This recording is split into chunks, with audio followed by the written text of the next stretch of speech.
এই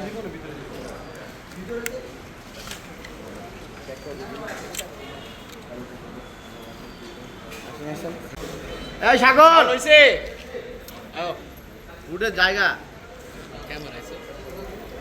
গত 2/7/2026 তারিখ রূপগঞ্জ থানাধীন এশিয়ান হাইওয়ে গোলাকান্দা এলাকা থেকে একদল ডাকাত তারা ডিবি পুলিশের পরিচয় দিয়ে চিনি বোঝাই একটি ট্রাক ডাকাতি করে। এখানে তারা ডাকাতরা চিনি বোঝাই ট্রাকটি নিয়ে গিয়ে ওই ট্রাকে থাকা ড্রাইভার এবং হেল্পার তাদেরকে কাঞ্চন এলাকায় কাঞ্চন ব্রিজের পাশে একটা জায়গায় ফেলে রেখে চিনি বোঝাই ট্রাকটা নিয়ে যায় 320 বস্তা চিনি সহ।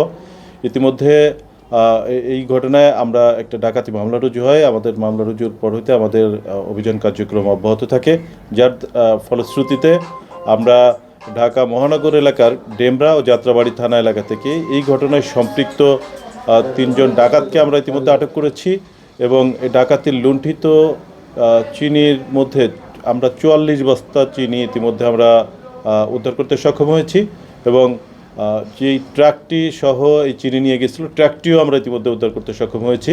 তো বাকি যে ডাকাত দলের সদস্যরা এখনও